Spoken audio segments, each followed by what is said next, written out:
ayuha al-ikhwatu al-muwahhidina, enyi ndugu wenye kumpokesha Mwenyezi Mungu Subhanahu wa Ta'ala, quluha, lisemeni hilo tamko la la ilaha illa Allah kwa sana, mpaka ulimi lizoee neno hilo la ilaha illa Allah, mpaka pale utapofika wakati wako kuiaga dunia, iwe tamko lako hiyo ni la ilaha illa Allah.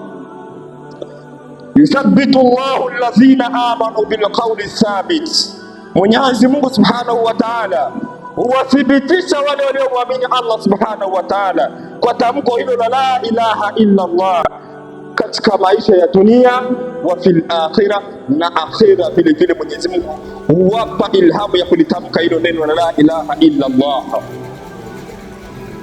Ule ambaye atakayezoea kulitamka la ilaha illa Allah katika maisha yake ya dunia, mpaka ulimi ukalizoea, mpaka likachanganya katika damu yake na akili yake la ilaha illa Allah, basi mtu huyu yuthabbitu Allahu alladhina amanu, Mwenyezi Mungu wathibitisha wale walioamini kwa neno hilo, kwa tamko hilo, ndio wanathibitika kwa wale walioamini, mpaka katika wakati wao kuaga dunia linakuwa tamko lao ni la ilaha illa Allah. Na Mtume Mwenyezi Mungu Subhanahu wa Ta'ala sema, man kana akhiru kalamuhu la ilaha illa Allah dakhala aljanna, na yeyote yule ambaye neno lake la mwisho la kuondokea duniani litakuwa ni la ilaha illa Allah, moja kwa moja ni visa na tiketi ya kuingia peponi. Ikiwa neno lako la mwisho la kuondokea dunia ni la ilaha illa Allah, basi wewe Mwenyezi Mungu Subhanahu wa Ta'ala anaona aibu ya kukuingiza au ya kukuhoji wewe mja, moja kwa moja ni visa kuingia ndani ya pepo yake Allah Subhanahu wa Ta'ala. Mwenyezi Mungu wakati wa sakaratul mauti huwathibitisha wale walioamini, walioishi na tamko hili la la ilaha illa Allah, kulitamka tamko hili likawa ndio tamko lao la mwisho la wao kuelekea katika safari yao ya kwanza kuiaga, safari yao ya mwisho kuishi duniani na siku yao ya mwanzo kuelekea akhera. Wale walioishi na tamko hili la la ilaha illa Allah, Mwenyezi Mungu katika sakaratul maut huwathibitisha wakaondokewa na neno hili la la ilaha illa Allah Muhammadur Rasulullah. Wayudhillu Allahu dhalimina, na Mwenyezi Mungu Subhanahu wa Ta'ala ulipoteza tamko hili la la ilaha illa Allah kwa wale waliopoteza neno hili, kwa wale wadhalimu. Mwenyezi Mungu Subhanahu wa Ta'ala katika sakaratul mauti ulipoteza neno hili kwa kulitamka hili, madhalimu hawa wataweza kulitamka, hata watu wake wa karibu wamtamkisha kul la ilaha illa Allah, sema la ilaha illa Allah, wallahi hataweza kulitamka tamko hili. Kama duniani ulikuwa uishi kwa tamko hili la la ilaha illa Allah, hutaweza kulitamka tamko hili. Wa yudhillu Allahu dhalimin, na Mwenyezi Mungu ulipoteza tamko hili la la ilaha illa Allah fi sakaratil mauti, katika sakaratul mauti Mwenyezi Mungu Subhanahu wa Ta'ala analipoteza tamko hili kwa madhalimu. Hawataweza kulitamka tamko hili kwa kuwa wao hawakuishi nalo la ilaha illa Allah Muhammadur Rasulullah. Kana nabiyullahi Yaqub alayhi salatu wassalam, alikuwa Nabiyullah Yaqub alayhi salatu wassalam kathirul bukai, alikuwa ni mwingi wa kulia sana, alikuwa ni mwingi wa kutodoa machozi kwa ajili ya la ilaha illa Allah, alikuwa ni mwingi wa kulia sana, hata pale malakul mauti alipokuja kumtembelea Yaqub, kwa kuwa alikuwa ni rafiki yake. Mara nyingi alikuwa akipenda kuja kumtembelea Yaqub malakul mauti, mpaka akamwambia, siku yangu ya kuondokea dunia ikifika, usiji isipokuwa umenitaarifu kunipa wajumbe wa aina tatu. Malakul mauti kwa kuwa ni rafiki yake akamwambia, usijali, nitakuletea wajumbe kukutahadharisha kabla ya kuondokewa kwa roho yako. Maratil ayyam, masiku yanakatika, fajaa malakul maut, malakul maut yakawa wamekuja kumtembelea Nabiyullahi Yaqub kwa uso mwingine ambao sio kawaida kumtembelea rafiki, sio uso kumtembelea rafiki. Pale pale Yaqub akamwambia ya malakal maut, ewe malaika wa mauti, naona ziara yako ya siku ya leo sio ya kawaida, kama rafiki. Kipi kilichokuleta katika siku hii ya leo? Malakul maut anamwambia ndiyo, leo sio siku ya kawaida. Leo nimekuja kukabidhi amana kwa yule ambaye ni mwenye nayo. Nimekuja kuichukua nafsi yako. Yakub akamwambia, ilikuwaje ukavunja ahadi yangu? Kwa nini ukuja hukuniletea wajumbe wa kunitaarifu kama muda wangu umefika ukaondoka dunia? Kwa nini? Akamwambia, wajumbe nilikutumia. Wako wapi wajumbe hao? Akamwambia, wajumbe hao nitakukumbusha nao. Akamwambia, tizama nywele zako, zamani zilikuwa ni nywele nyeupe, nywele nyeusi zenye kupendeza, zenye kuvutia. Leo sasa hivi tayari zimeshabadilika rangi, zimekuwa nyeupe. Huyu ni mjumbe wa kwanza nilikutumia. Mwenye kuzindukana na azindukane hapo. Ukiona nywele zako zimeanza kubadilika rangi, ndugu yangu, shtuka baba, usitoke msikitini. Usiachane na msikiti ndugu yangu. Ukiona ndevu zako zimeanza kubadili rangi na nywele kugeuka rangi, ndugu yangu, huyo ni ujumbe Mwenyezi Mungu anakuletea kwamba kifo kinagonga hodi mbele ya mlango. Usubiri kuugua ndio kwamba eti ndio ujumbe huyo. La, akamwambia mjumbe wa pili ni upi? Akamwambia, tizama kwenye kioo. Zamani ulikuwa na uso wenye kunyooka, sasa hivi uso wako umeporomoka kama vile unapiga kitoko. Uso tayari umeshaporomoka, umeshafinyanga, umeshakuwa umekanya kama vile umefinywa. Zamani ulikuwa ni sura yenye kupendeza, walikuwa kiitwa wewe ndio sukari ya warembo, na ukijisifu kwamba wewe ndio sukari ya warembo, tayari sukari hiyo tayari imeshaondoka usoni mwako. Ulikuwa kiitwa handsome boy. Handsome boy wangapi walitangulia kuwa duniani, na sasa hivi tayari wameshavuka hiyo nafasi. Zindukana baba yangu, zindukana kaka yangu. Huyo ni ujumbe wa malakul maut. Inasikitisha kwamba kuona mtu ambaye tayari ameshavuka 40, 60, 50 huko bado hajazindukana, angalika na tamaa na maisha ya dunia, hali ya kuwa tayari nafasi ishamuacha, umri umeshaondoka. Manjawa za 40 sana, yule ambaye atakayezidi miaka 40 anatakiwa azidi kumwomba Mwenyezi Mungu Subhanahu wa Ta'ala, kwa kumwomba Mwenyezi Mungu, Rabbi, Mola wangu, auzi'ni, nizidishie niwe mwingi, an ashkura ni'mataka, wa kushukuru neema zako ambazo an'amta alayya, ulizonineemesha kwazo mimi. Kufikisha miaka 40 na kuzidisha, Mwenyezi Mungu amekupenda, anakupa nafasi ya kutubia, anakupa nafasi ya kutubia, kurejea kwa Mwenyezi Mungu Subhanahu wa Ta'ala. Ikiwa tayari umeshavuka 40 huko katika 50, bado ungaliki na fikra za ujana na kusema kwamba ng'ombe hazeeki maini, ndugu yangu, tambua kwamba yatazeekea katika moto wa Jahannam. Zindukana baba yangu, kaka yangu, hii dunia haina nafasi kwetu. Ma khuliqtum, hamkuumbiwa kwa sababu ya dunia hii, walakin khuliqtum, mmeumbiwa kwa ajili yake, kwa ajili ya pepo yake Allah Subhanahu wa Ta'ala. Yakubu anasema naam. Mjumbe wa mwisho ni yupi na watatu? Akamwambia mjumbe wa tatu, tazama mgongo wako, zamani ulikuwa ukitembea kwa kuringa, kwa kujivuna, kwa kunyooka, ukitembea ukivimbisha misuli, tayari leo mgongo wako umeshapinda, unakuwa unatembea mgongo wako kama vile unanyozwa, hali ya kuwa unanyozwa. Huyu ni mjumbe wa tatu Mwenyezi Mungu alikutumia, kwa kuwa kifo kiko karibu. Maana Yakubu alayhi salatu wasalam akaanza kulia sana. Baada ya kusikia hayo maneno, akaanza kudondoa kilio kikubwa sana. Fasalahu malakul maut, ndio malakul maut akawa amemuuliza, ya nabii Allah, ewe nabii wa Mwenyezi Mungu, ma yubkika, ni kipi kinakuliza ewe nabii Allah, ewe mtume wa Mwenyezi Mungu? Ma yubkika, ni kipi kinachokuliza?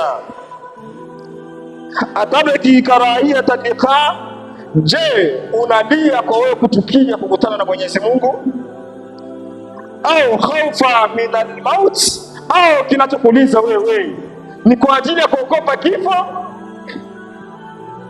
Am hirsa min ad-dunya, au kinachokuuliza wewe ni kwa tamaa na pupa ya kuipenda dunia, unaona ndio tayari unaachana nayo?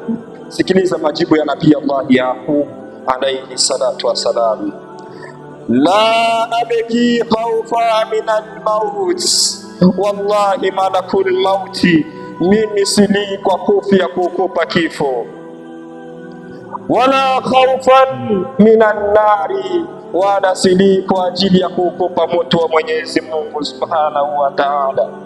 Wa innama abki, lakini kinachoniliza mimi, huznan ala firaqil ahibba, kinachoniliza mimi badi, ninalia kwa huzuni ya kuachana na wale ninaowapenda. Kinachoniliza mimi ni kwa huzuni ya kuachana na wapendwa wangu. Jeneza hilo linatoka mlangoni, baba anaondoka, mke analia machozi, mtoto analia, naona baba ndio huyo anaondoka, hatarudia tena. Maiti pale huwa inalia kuliko hata wale wenye kumlilia. Ndio anawacha, anatazama mtoto wake bado ndio mchanga, amemwacha mama, amejifungua leo, baba anaondoka, analia. Nasema ninalia mimi, huzna ala firaqil ahibba, mimi ninalia kwa kuachana na wapendwa wangu. Na cha pili kinachoniliza mimi, wa shauqan ila liqa'i llahi azza wa jalla, kinachoniliza mimi ya malakal maut, shauqan, nina shauku kubwa, nina hamu kubwa ya kukutana na kuona uso wa Mola wangu aliyeniumba. Hicho ndicho kinachoniliza mimi ya malakal maut, nina hamu, nina shauku na pupa ya kuona uso wa yule ambaye aliyeniumba mimi. Ewe ndugu yangu Muislamu, siku gani ushagalia kwa sababu ya hili? Ushagawahi kulia kwa ajili ya yule aliyekuumba? Wujuhu yauma idhin nadhira, siku hiyo katika pepo yake Mwenyezi Mungu Subhanahu wa Ta'ala, nyuso zitakuwa ni zenye kuwaka nuru. Nuru hii haiwezi kumuona Mwenyezi Mungu Subhanahu wa Ta'ala. Mungu atatuongezea nuru katika pepo yake ili tuweze kupata nuru ya kukumbana na uso wake Allah Subhanahu wa Ta'ala. Aqulu ma tasma'un wastaghfirullaha li wa lakum wa lisairil muslimina min kulli dhanbi fastaghfiruhu innahu huwal ghafurur rahim. Faya ubadal islam wa hurasa al-aqida, enyi wenye kuhami Uislamu na watetezi wa itikadi yake hii, ismau hadhihi kalimati, sikilizeni barabara haya maneno, min fami rasulillah, kutoka katika kinywa cha mtume wa Mwenyezi Mungu Subhanahu wa Ta'ala. Huwa yunadi ala ummati rahma, huwa yunadi ala ummati rahma, akinadi kwa umma uliorehemewa na Allah Subhanahu wa Ta'ala. Ala ummati lislam, akiwanadi nyinyi umma wa Uislamu. Fayaqul, na akisema, as-sa'i ala al-armala, yule mwenye kuweka bidii na kuweka bidii yake, ala al-armala, kwa ajili ya kumsiri mjane. Yule ambaye atakaweka bidii kwa ajili ya kumsiri mjane, asizirike au asizalilike kwa kumsaidia, asiwezi kuvuliwa nguo zake kwa sababu ya maisha. Na mjane anajulikana, mjane ni yule ambaye aliofiwa na mume wake, au yule aliyeolewa kwa ndoa ya udanganyifu. Kaolewa tu kwa kudanganywa, kisha mwanaume akamtupilia, baada ya mwezi mmoja akakimbia, si wa salamu wala si wa barua. Mwanamke akawa yuko akaachwa, akawa anahangaika. Asai ala al-armala, yule mwenye kuweka bidii kwa kumsaidia mjane, asihangaiki na akadhurika, na asivuliwe nguo zake kwa ajili ya kutafuta maisha. Watu wanapoteza utu na heshima, hawa wajane. Katika watu wanaopoteza utu na heshima ni hawa wajane, kwa ajili tu ya kukosa watakayowasaidia, wanaamua kukubali yale ambao hawawezi kuyafanya. yule mwenye kuweka bidii kumsaidia mjane ili asithurike, asivuliwa nguo zake, na akawa anafanya hayo si kutaraji malipo kutoka yule mjane au ni miskina, na akaweka bidii zake kwa ajili ya kuwasaidia masikini. Kalmujahid fi sabilillah, huyu ni sawasawa na aliyekwenda vitani kupigana jihadi kwa ajili ya kuuhami Uislamu. Ismau hadhihi kalimatin jalilatin, sikilizeni haya maneno matukufu Waislamu. Asani ala al-armala, yule mwenye kupoteza muda wake na kuweka bidii yake kwa sana kwa ajili ya kuwatazama hawa wajane au masikini wasiojiweza. Kalmujahidi fi sabilillah, ni sawasawa mtu amepeleka nafsi yake kupigana vita fi sabilillah, kwa ajili ya Mwenyezi Mungu Subhanahu wa Ta'ala. Vita mnaijua kwa kweli si ya kawaida. Kwenda jihadi si jambo la kawaida. Mtume anasema yule mwenye kupigana jihadi amekufa shahidi, akifa na kufa shahidi, na shahidi malipo yake bila shaka ni pepo yake Allah Subhanahu wa Ta'ala. Yule mwenye kuwasaidia wajane na masikini, wajane walioachwa na ume zao au waliofiwa na ume zao, kalimujahidi fi sabilillah, ni sawa sana yule aliyopigana vita kwenye jihadi kwa ajili yake Mwenyezi Mungu Subhanahu wa Ta'ala, au alqaim billaili, tena au ni sawa sawa na yule mwenye kumaliza maisha yake yote akisimama usiku anaswali qiyamul layl, au saimin nahari, pia ni sawa sawa na yule mwenye kushinda na saumu mchana mzima. Tazameni fadhila hizi za kuwatazama hawa ambao wasiojiweza na wajane. Mwenyezi Mungu anakuandika katika watu wenye kukesha usiku wakimlilia Mwenyezi Mungu Subhanahu wa Ta'ala, tatajafa junubuhum anil madaji yad'una rabbahum khawfan wa tamaa wa mimma razaqnahum yunfiqun. Waja wa Mwenyezi Mungu ambao anawapenda Allah Subhanahu wa Ta'ala ni wale wenye kuepusha maovu zao usiku na vitanda vyao wakisimama, yad'una rabbahum, wakimuomba Mola wao, khawfan wa tamaa, kwa hofu na tamaa yake Mwenyezi Mungu Subhanahu wa Ta'ala. Waja Mwenyezi Mungu, kwa maneno hayo ya mtume wetu Muhammad sallallahu alaihi wasallam, nashhadu annahu qad balagha risala. Kwa maneno haya ya mtume wetu, wallahi ninashuhudia kwamba alifikisha ujumbe wa kufikisha, wa adda al-amana, na alitekeleza amana, wa nasaha al-umma, na aliunasihi umma, wa maha dhulma, na alifuta dhulma mbalimbali, wa kashafa al-humma, kwa masononeko katika nafsi ya mtu ambaye aliyoteswa na mzongo wa mawazo. Wajahada billahi haqqa jihadi, na alipigana jihadi, ukweli wa kupigana, hatta atahu al-yaqin, mpaka kifo kikamkuta aliyakuwa akipigania dini ya Mwenyezi Mungu Subhanahu wa Ta'ala.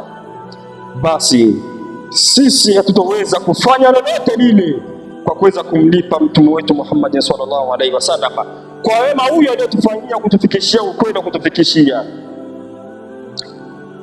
wala hatutoweza kulingana na wema aliyotufanyia sisi kwa kitendo chochote kile tutakachokifanya, isipokuwa tunasema ewe Mwenyezi Mungu Subhanahu wa Ta'ala, tunakuomba zimimine rehma na sala na salamu kwa mtume wetu Muhammad, kwake na alize na masahabaze, na kwa kila mu'min ambaye atakayokuwa tayari kukanyaga pale alipokanyaga mtume Muhammad sallallahu alaihi wasallam, kwa kusema Allahumma salli ala Muhammadin wa ala ali Muhammad kama sallaita ala Ibrahim wa ala ali Ibrahim innaka Hamidum Majid.